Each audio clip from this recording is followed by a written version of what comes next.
Se você está gostando do conteúdo deste livro e demais leituras, eu te peço para que clique no like e se inscreva no canal para que mais pessoas tenham acesso a estas leituras. Um abraço e bom proveito!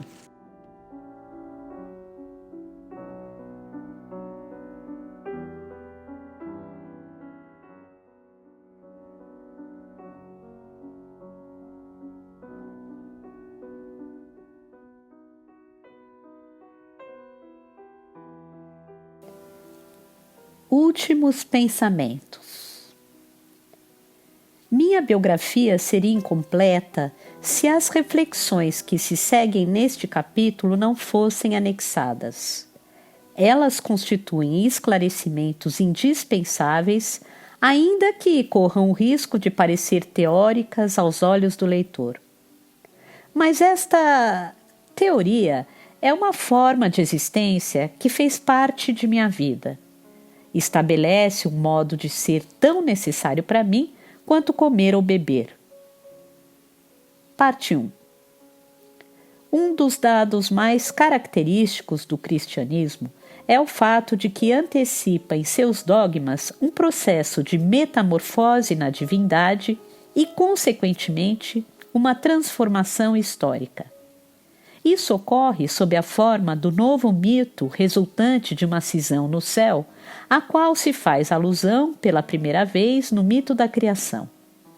De acordo com este mito, um antagonista do Criador aparece como serpente e induz os primeiros homens à desobediência mediante a promessa de uma consciência amplificada, scientis bonum et malum. A segunda alusão é a queda dos anjos, invasão precipitada do mundo humano pelos conteúdos inconscientes. Os anjos pertencem a um gênero singular. São o que são e não podem ser algo de diferente. Entidades em si mesmas desprovidas de alma, representam os pensamentos e as intuições de seu Senhor. No caso da queda dos anjos, não se trata unicamente de maus anjos.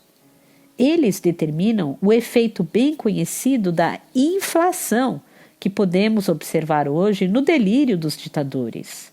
Os anjos criam com os homens uma raça de gigantes que finalmente se dispõe a devorar a humanidade, tal como nos é relatado no livro de Enoque.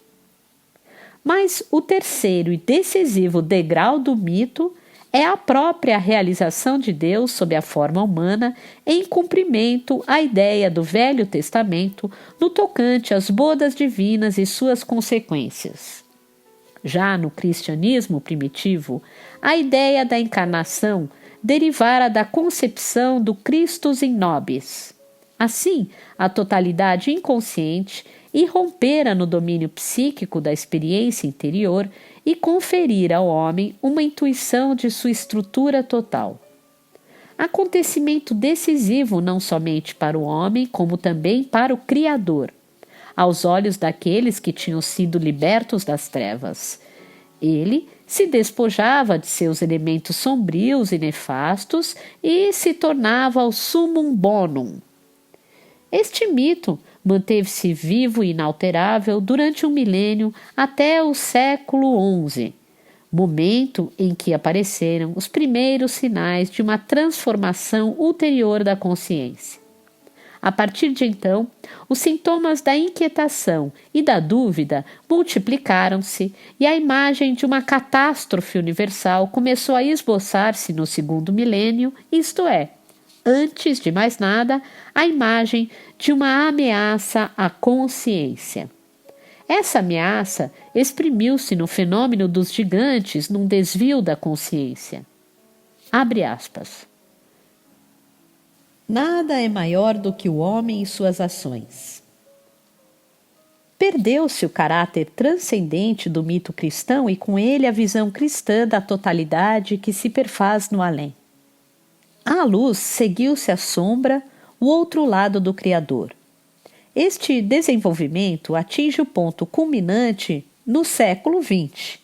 O mundo cristão confronta-se agora com o princípio do mal, isto é, com a injustiça, a tirania, a mentira, a escravidão e a opressão das consciências.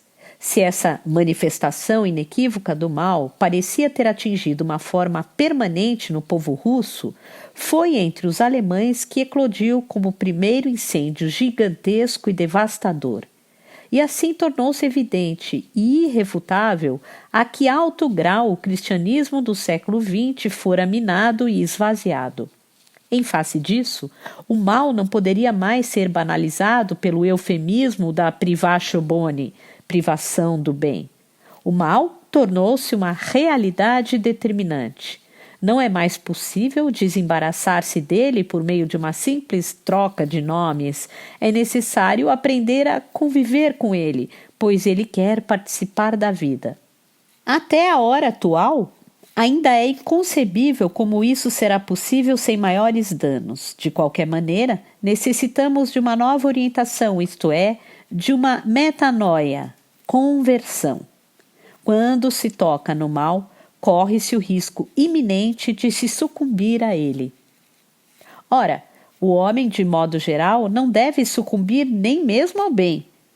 Um pretenso bem ao qual se sucumbe perde seu caráter moral, não porque tenha se tornado um mal em si, mas porque determina consequências más, simplesmente porque se sucumbiu a ele. Qualquer que seja a forma que revele o excesso a que nos entregamos, como o álcool, a morfina ou o idealismo, é nociva. Nunca devemos sucumbir à sedução daquilo que é prejudicial. O critério da ação ética não pode mais consistir no fato de que aquilo que é considerado bom tome o caráter de um imperativo categórico. Inversamente, o que é considerado mal não deve ser evitado de modo absoluto. Quando reconhecemos a realidade do mal, o bem toma necessariamente um caráter relativo e aparece como uma das metades de dois termos opostos. O mesmo ocorre com o mal. Os dois constituem justamente um todo paradoxal. Isso significa que tanto o bem quanto o mal perderam o caráter absoluto e que somos obrigados a tomar consciência de que representam julgamentos. A imperfeição de todo julgamento faz-nos, entretanto, perguntar se nossa opinião em cada caso particular é justa. Podemos sucumbir a um julgamento falso, mas isso só concerne ao problema ético na medida que nos sentimos incertos de nossa apreciação moral. Mas nem por isso devemos deixar de tomar nossas decisões sobre o plano ético. A relatividade do bem e do mal, ou do mal, não significa de forma alguma que essas categorias não sejam válidas ou não existam. O julgamento moral existe sempre e em toda parte com suas consequências características. Como já assinalei, uma injustiça cometida ou somente projetada ou ainda pensada vingar-se-á de nossa alma no passado como no futuro, qualquer que seja o curso do mundo. São os conteúdos do julgamento que mudam submetidos às condições de tempo e de lugar e em consequência destes. A apreciação moral baseia-se sempre no código de costumes que parece seguro e nos instiga a discernir o bem do mal. Mas, quando sabemos como essa base é frágil, a decisão ética torna-se um ato criador subjetivo sobre o que não podemos estar certos. Senão del concedente, com a graça de Deus. E isso quer dizer que necessitamos de um impulso espontâneo e decisivo que emana do inconsciente. A ética, o ato de decidir entre o bem e o mal, não está implicada em seu princípio, apenas se tornou mais difícil para nós. Nada pode poupar-nos do tormento da decisão ética. Mas, por mais rude que isso possa parecer, é necessário, em certas circunstâncias, ter a liberdade de evitar o que é reconhecido como moralmente bom e fazer o que é estigmatizado como mal, se a decisão ética o exigir. Em outras palavras, é necessário não sucumbir a qualquer um dos dois termos opostos. Contra a unilateralidade dos opostos, temos, sob uma forma moral, o net, nem isto nem aquilo da filosofia hindu. Nesta perspectiva, o código moral será, em certos casos, irremediavelmente abolido e a decisão ética dependerá do indivíduo. Isto não representa nada de novo, pois já significou no correr dos tempos pré-psicológicos o que se chama de conflito de deveres. O indivíduo, porém, é, em regra geral, de tal modo inconsciente que não percebe suas possibilidades de decisão. Por isso, procura ansiosamente as regras e as leis exteriores às quais possa ater-se nos momentos de perplexidade. Abstração feita das insuficiências humanas, a educação é, em grande parte, a culpada por esse estado de coisas. Ela procura suas normas exclusivamente no que é normal e nunca se refere à experiência pessoal do indivíduo. Ensina-se frequentemente um idealismo que não pode ser satisfeito e as pessoas que o defendem são conscientes de que nunca os viveram nem jamais os viverão.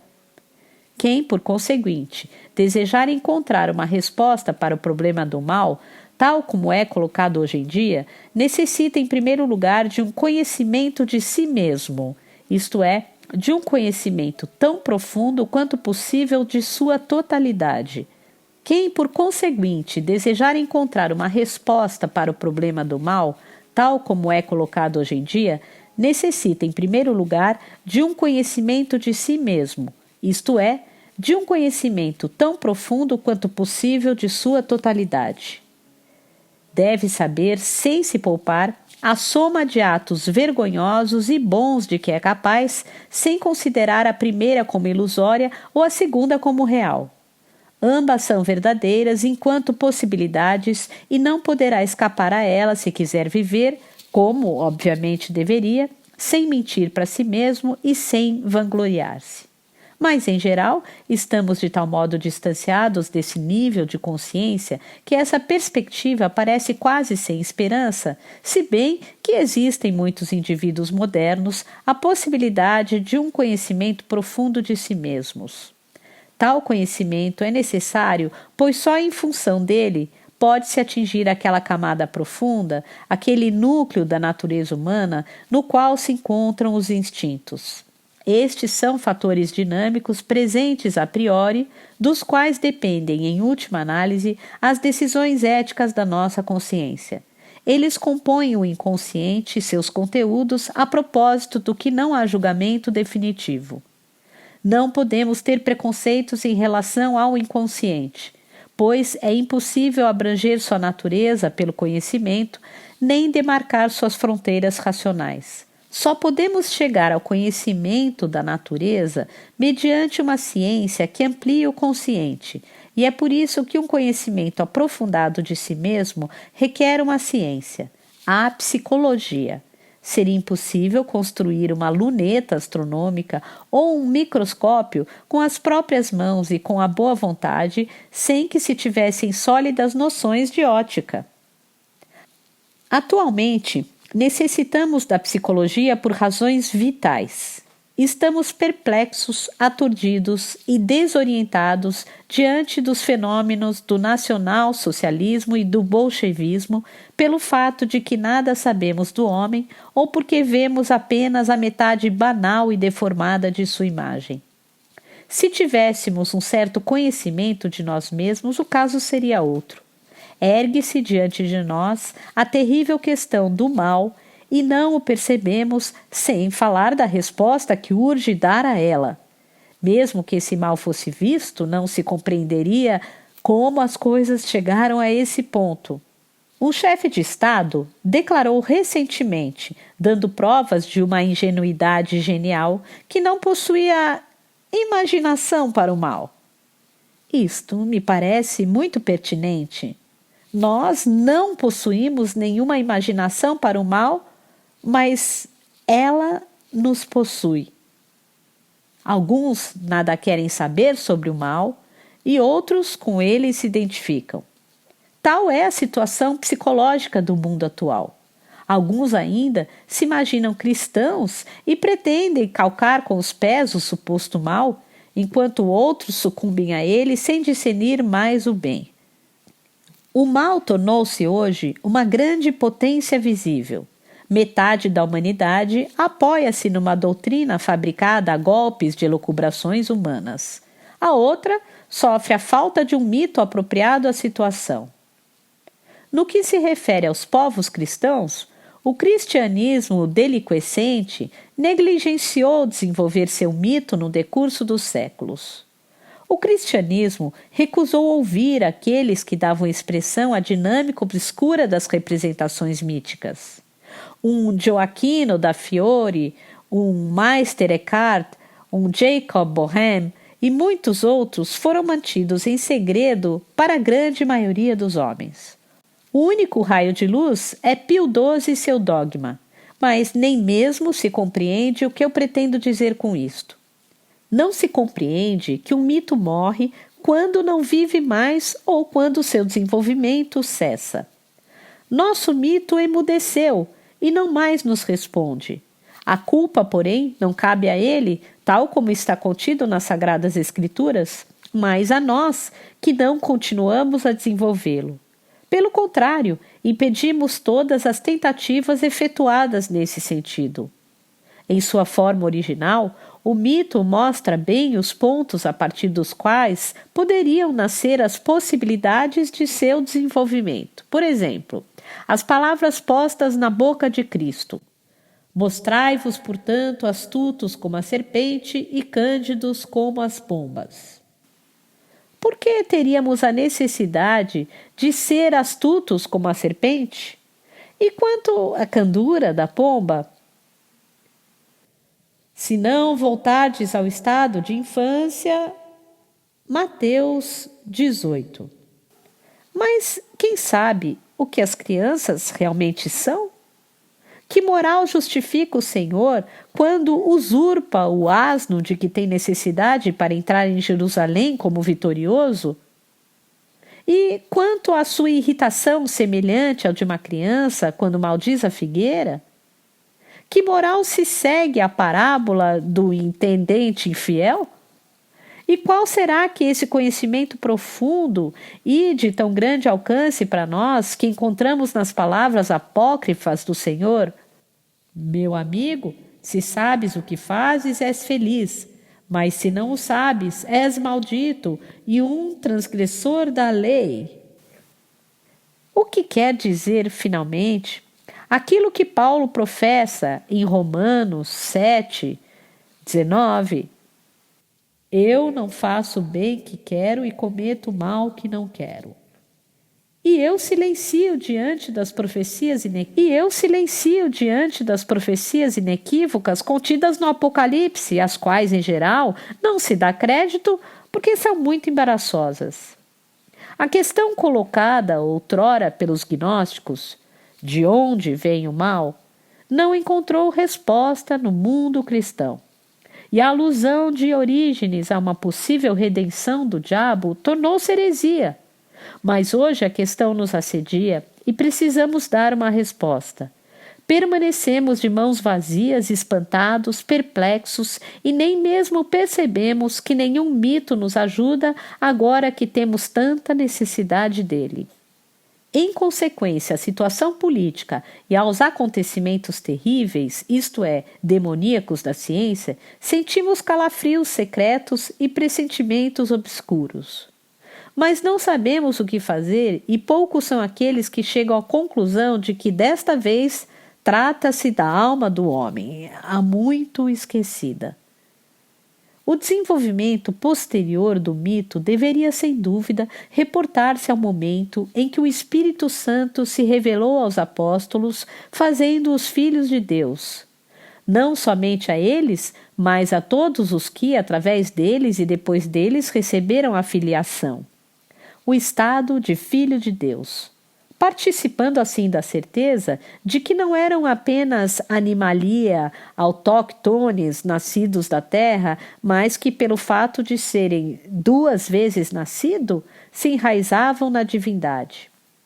Sua existência visível, corpórea, era desta terra, mas sua humanidade invisível, interior, tinha origem e futuro na primeira imagem da totalidade, no Pai eterno, tal como se exprime o mito da história cristã da salvação.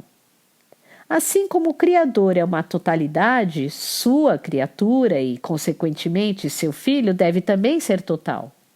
Seria impossível suprimir o que quer que fosse da representação da totalidade divina. Mas, sem que houvesse consciência daquilo que ocorria, houve uma cisão na totalidade. Um reino de luz e um reino de trevas nascera. Tal resultado já estava preparado antes do aparecimento de Cristo, como é possível constatar, entre outros, no livro de Jó ou no livro de Enoque, pré-cristão e bastante difundido. Essa dissociação metafísica continuou abertamente no cristianismo.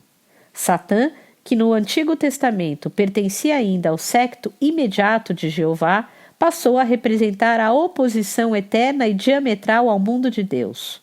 Foi impossível extirpá-lo depois disso. Assim, pois, não é de admirar que já no começo do século XI aparecesse a crença de que o Criador do mundo não fosse Deus, mas o diabo. Isso foi no início da segunda metade da era cristã, quando o mito da queda dos anjos já havia relatado que os anjos que perderam a graça divina é que haviam ensinado aos homens as ciências e as artes perigosas. O que diriam esses antigos narradores depois do acontecimento de Hiroshima? A visão genial de Jacob Boehme discerniu a dualidade intrínseca da imagem de Deus e colaborou, assim, na elaboração posterior do mito. O símbolo da mandala esboçada por Boehme representa o Deus dissociado.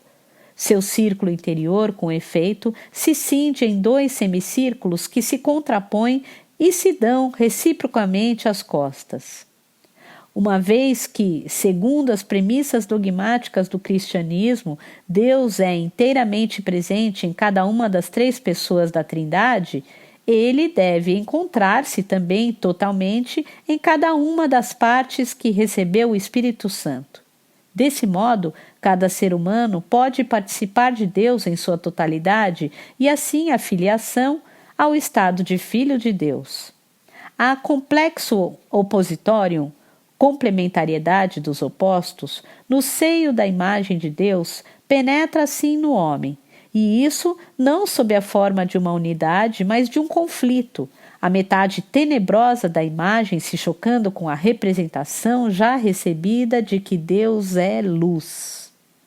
É esse o processo que se desenrola em nosso tempo, sem que os mestres responsáveis pelos homens o tenham compreendido, se bem que sua tarefa fosse discernir esse desenvolvimento.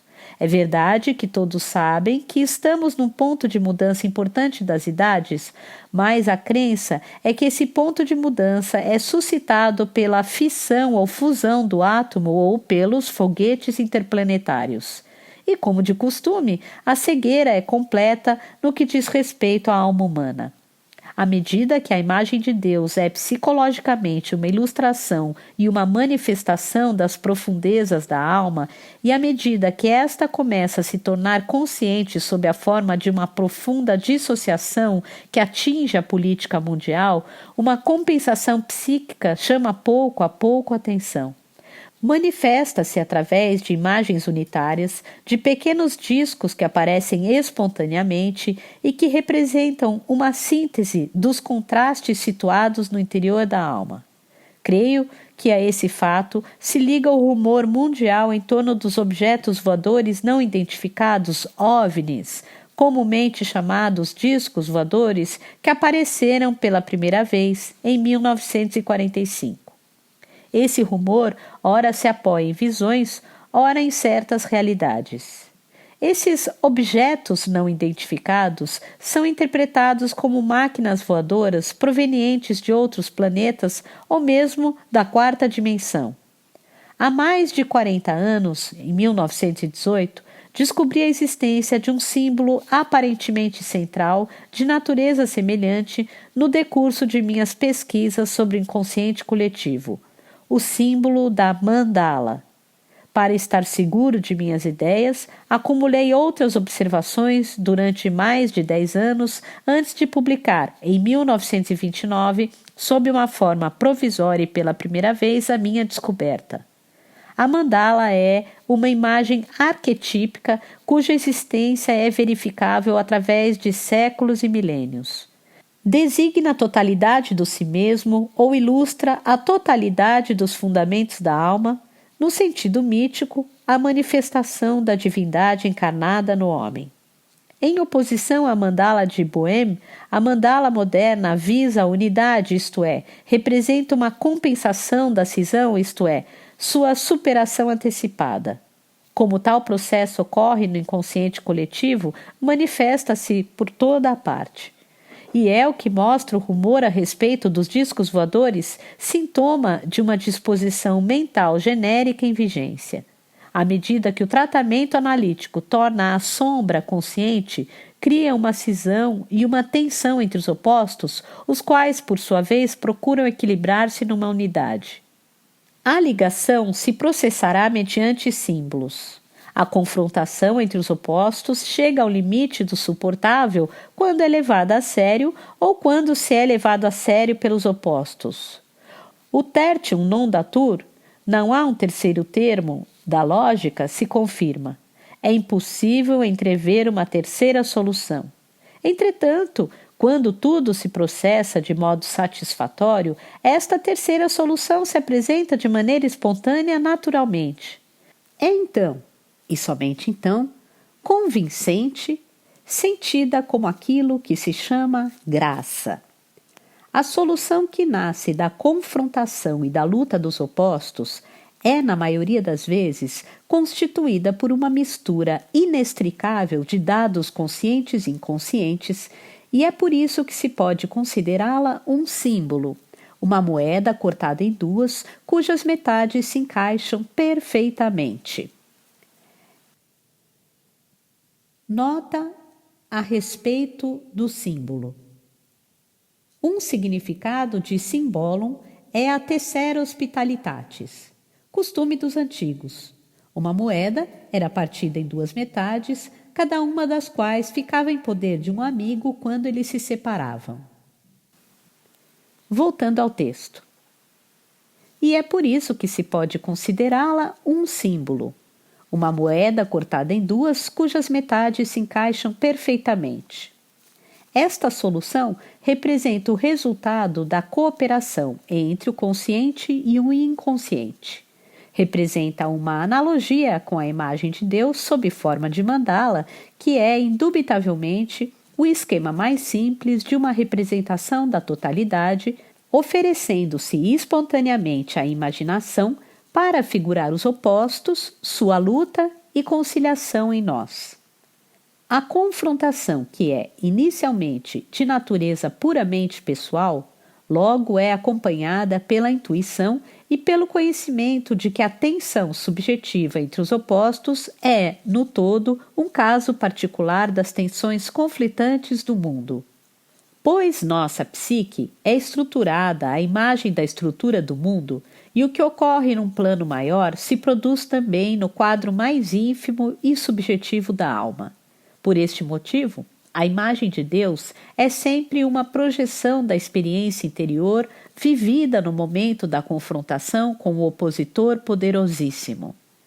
Este é figurado por objetos que deram origem à experiência interior e que, a partir daí, guardaram uma significação luminosa, ou então é caracterizado por uma luminosidade e pela força subjugante dele. No último caso, a imaginação se liberta do simples plano do objeto e tenta esboçar a imagem de uma entidade invisível que existe atrás das aparências. Penso aqui na mais simples das formas fundamentais da mandala, a circunferência, e na divisão mais simples do círculo, mentalmente, o quadrado e a cruz. Tais experiências têm uma influência benigna ou devastadora no homem. Este não pode apreendê-las, compreendê-las nem dominá-las. Não pode livrar-se delas ou escapar-lhes, e por este motivo as sente como relativamente subjugantes ou mesmo onipotentes. Reconhecendo com precisão que elas não provêm de sua personalidade consciente, o homem as designa de mana, demônio ou Deus. O conhecimento científico utiliza o termo inconsciente, confessando assim sua ignorância na matéria, o que é compreensível uma vez que esse tipo de conhecimento nada pode saber da psique, porquanto só através dela pode atingir o conhecimento. Eis porque não é possível discutir ou afirmar a validade da designação de mana, demônio ou Deus, mas unicamente constatar que o sentimento de algo estranho ligado à experiência de algo objetivo é autêntico. Sabemos que acontecem coisas totalmente desconhecidas e estranhas em nossas vidas. Da mesma forma, sabemos que não fabricamos um sonho ou uma ideia, mas que ambos nascem como que por si mesmos. Assim, o que se abate sobre nós é um efeito que provém do mana, de um demônio, de Deus ou do inconsciente. As três primeiras designações possuem a grande vantagem de abranger e evocar a qualidade do emocional do luminoso, enquanto a última, o inconsciente, é banal, portanto, mais próxima da realidade. O conceito de inconsciente inclui o plano das coisas experimentáveis, isto é, a realidade cotidiana, tal como é conhecida e abordável. O inconsciente é um conceito demasiadamente neutro e racional para que na prática possa se mostrar de grande ajuda à imaginação. Ele foi forjado precisamente para o uso científico, portanto, é mais apto para uma abordagem das coisas sem paixão e sem exigências metafísicas do que conceitos transcendentes que são passíveis de crítica e podem desviar para um certo fanatismo. Daí prefiro o termo inconsciente, sabendo perfeitamente que poderia também falar do Deus ou do demônio, se quisesse me exprimir de maneira mítica. À medida que me exprimo miticamente, mana, demônio, Deus são sinônimos de inconsciente, pois sabemos a respeito dos primeiros tanto ou tão pouco quanto do último. Acreditamos simplesmente saber mais sobre os primeiros, o que na verdade para certos fins é muito mais útil e muito mais eficaz do que recorrer a um conceito científico. A grande vantagem dos conceitos de demônio e Deus está em permitir uma objetivação bem melhor ao defrontar-se, ou seja, da personificação deles. Suas qualidades emocionais lhes conferem vida e eficácia. Ódio e amor, medo e veneração surgem no teatro da confrontação e a dramatizam em grau supremo. Dessa forma, o que era simplesmente exposto se torna atuado. O desafio é lançado ao homem total e é com toda a sua realidade que ele se empenha no combate. Só dessa forma, o homem pode atingir a totalidade e Deus pode nascer, isto é, participar da realidade humana e associar-se ao homem sob a forma de homem. Por esse ato de encarnação, o homem, isto é, o eu, é substituído interiormente por Deus, e Deus se torna exteriormente o homem de acordo com as palavras de Cristo. Quem me viu, viu meu Pai. Evangelho de João, capítulo 14, versículo 9. Esta constatação faz aparecer um inconveniente da terminologia mítica. A representação de Deus, tal como habitualmente é feita pelo homem cristão, é a de um Pai onipotente, onisciente, cheio de bondade, o Criador do mundo. Para esse Deus tornar-se homem, é indispensável uma formidável kenosis, esvaziamento, que reduz a totalidade divina à escala infinitesimal do homem, e mesmo que isso aconteça, é difícil compreender como o homem não explodiria despedaçado pela encarnação. Por isso, a especulação dogmática precisou dotar o Cristo de qualidades que o situam além da condição humana habitual. Falta-lhe, antes de mais nada, a macula peccati, a mancha do pecado, e isto já o faz um homem-deus ou um semideus. A imagem cristã de Deus não pode, sem contradições, encarnar-se no homem empírico, abstração feita de que o homem exterior parece pouco apto para fornecer a representação adequada de um Deus. O mito deve, enfim, levar a sério o monoteísmo e abandonar o dualismo, nascido oficialmente, que até hoje faz subsistir um eterno e tenebroso antagonista ao lado de o bem todo-poderoso. O mito deve, enfim, levar a sério o monoteísmo e abandonar o dualismo, nascido oficialmente, que até hoje faz subsistir um eterno e tenebroso antagonista ao lado de um bem todo-poderoso. O mito deve permitir que se exprima o complexo opositorium filosófica de um Nicolás de Cusa e a ambivalência moral que se encontra em Jacob Boehme. Somente assim poderão ser atribuídos ao Deus único a totalidade e a síntese dos opostos que lhe são próprias.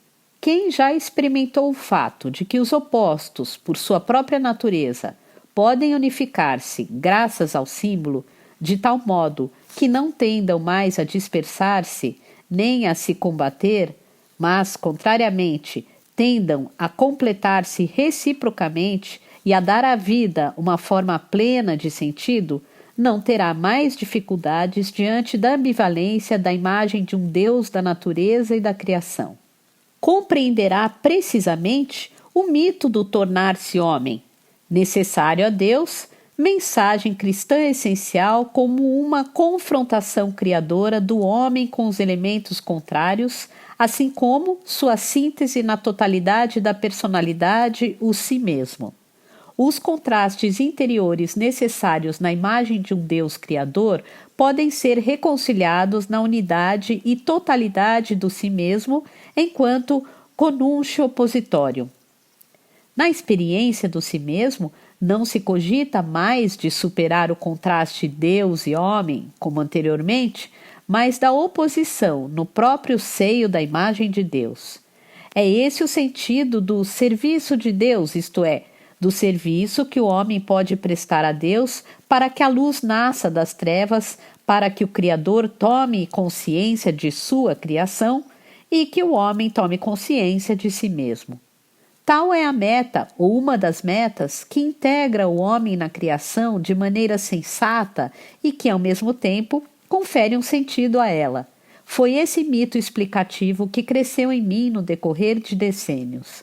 Trata-se de uma meta que posso reconhecer e apreciar e que, graças a isso, me satisfaz. Em virtude de suas faculdades de reflexão, o homem elevou-se acima do reino animal e, mediante seu espírito, demonstra que é precisamente pelo desenvolvimento da consciência que a natureza investiu-o de grande valor.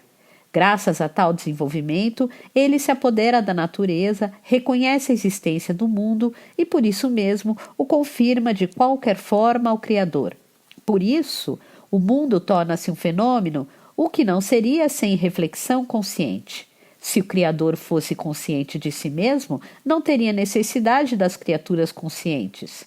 Não é provável também que os caminhos da criação, indiretos no mais alto grau e desperdiçando milhões de anos na criação de inumeráveis espécies e criaturas, correspondam a uma intenção polarizada para uma meta.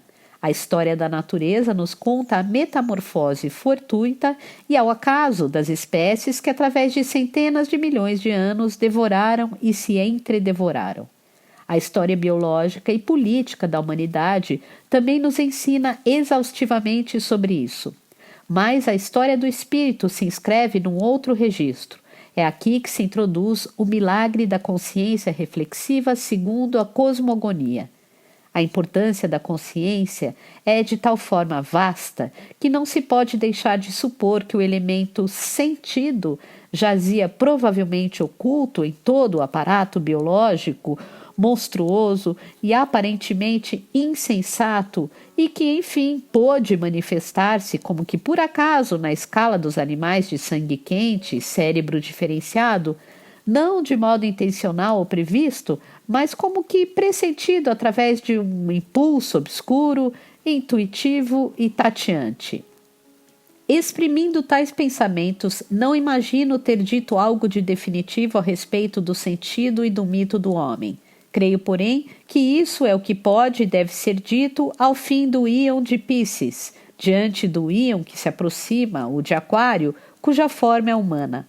O Aquário vem depois de 2 peixes, em oposição, uma conuncio oppositorium, e parece figurar o si mesmo. De um modo soberano, ele derrama o conteúdo do seu cântaro na boca do Piscis austrinius. Nota sobre Piscis austrinius. Constelação do peixe austral. Sua boca é formada pela estrela fixa Fomalhaut, em árabe, boca do peixe, que fica sob a constelação do Aquário. Voltando ao texto. O Aquário vem depois de 2 peixes, em oposição, uma conuncio oppositorium, e parece figurar o si mesmo. De um modo soberano, ele derrama o conteúdo do seu cântaro na boca do Piscis austrinius, que representa um filho, um elemento ainda inconsciente. Deste surgirá, depois de um íon ainda mais vasto, de cerca de 2000 anos, um futuro evocado pelo símbolo do Capricórnio. O Capricórnio, ou Aigokeros, é o monstro cabra-peixe, simbolizando a união das montanhas e das profundezas do mar, um contraste de 2 animais em junção inseparável. Este ser singular poderia facilmente representar a imagem primitiva de um Deus criador que se confronta com o homem, o Anthropos. A respeito dessa imagem, permaneço em silêncio. O mesmo ocorre no que diz respeito ao material de experiências disponível, isto é, os produtos do inconsciente de outros homens que conheci ou documentos históricos. Quando uma compreensão não é clara por si mesma, toda especulação é destituída de sentido, que só sobrevém quando existem elementos objetivos, como no caso do íon de Aquário. Ignoramos até que ponto poderá levar o processo da tomada de consciência e para onde conduzirá o homem. Existe na história da criação um novum, um elemento novo, ao qual não existe qualquer termo de comparação.